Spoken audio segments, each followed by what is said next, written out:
a good time, say, oh yeah!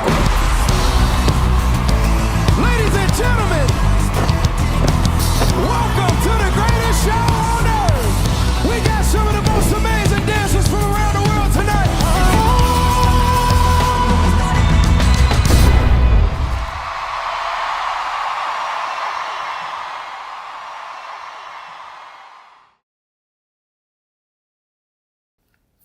Katanat Social Welfare Jong Gajala Meghalaya kala IT Yaki Standard Operating Procedure SOP Baterwa ban pentreka mekaan POXO.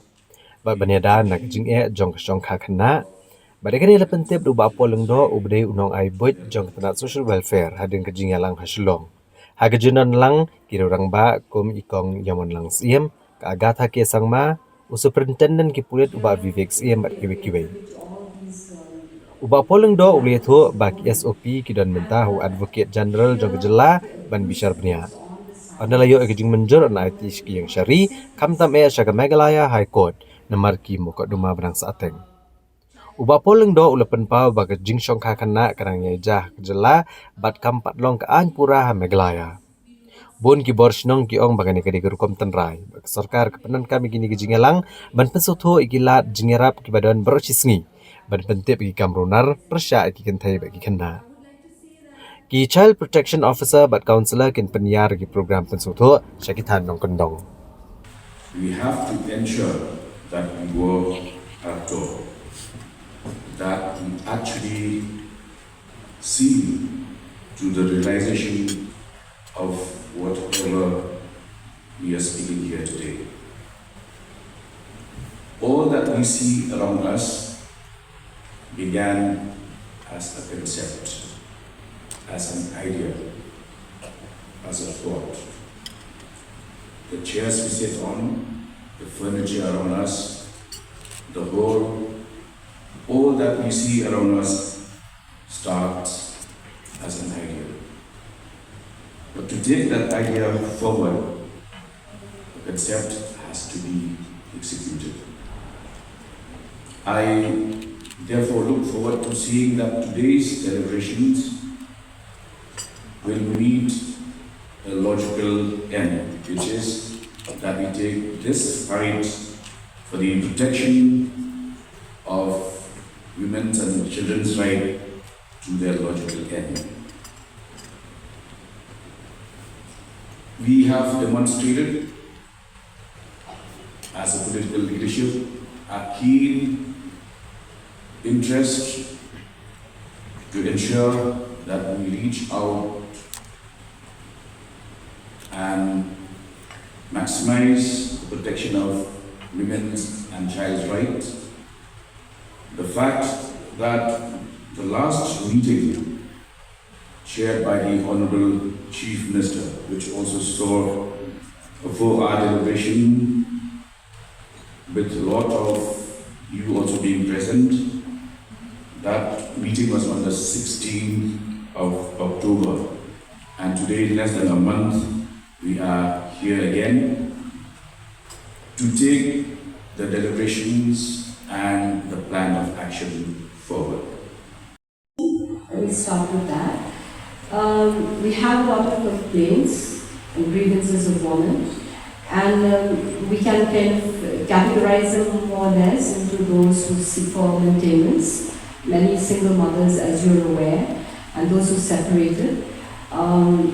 It's really a sad affair because more and more women are coming from maintenance. So you can imagine that there are more single mothers and separated,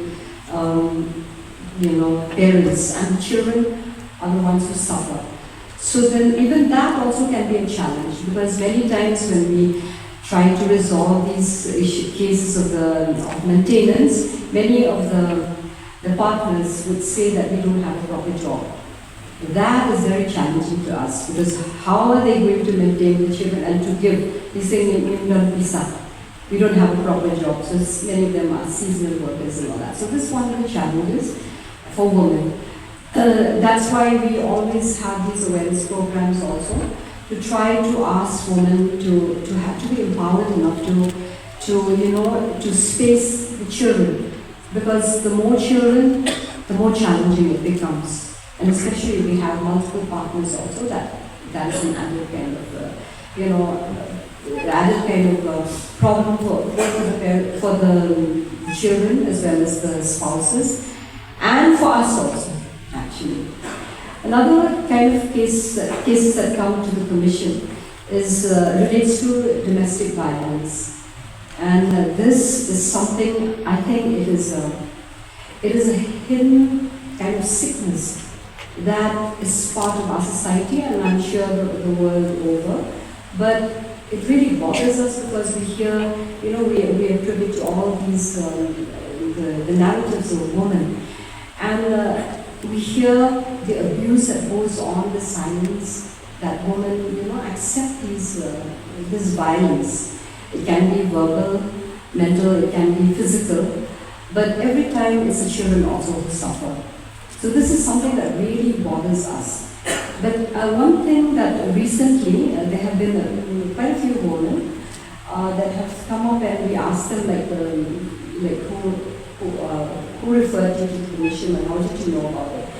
And the positive side of social media is that they hear about these news, of the women being assaulted and the danger to their lives, and some of them have lost their lives. So they said, maybe this last time that if I'm beaten, then I might die.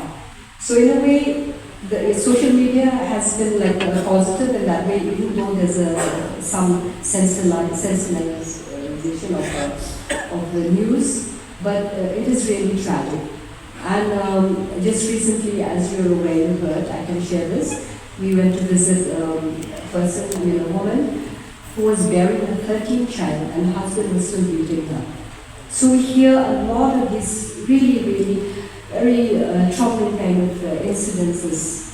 So we are hoping that not only the commission, but NGOs, people, activists and the news persons, they often refer to us these cases. And here's a time where I would really like to urge, Ram Vaishnava, Sankantay, people in the locality and the community, not to stay silent. If you hear just a whiff of any kind of violence that takes place in the homes, then please, initiate on tukla, but it is not tukla. It is an intervention which might save a life. So we would urge those in authority and those with not by yourself, but maybe as a group, as a community, in to kind of intervene. If you hear of anybody, beating up their wives or children, and there are many, please do an intervene. As a commission, we have been working and we've been committed to protecting children from 2014 since inception, and the functions of the commission has been at doing various things. For instance, we function as a court. We have to submit annual reports to the state government. There are many functions, and if you were to go to our website, you would be able to see the active work that the commission has been doing.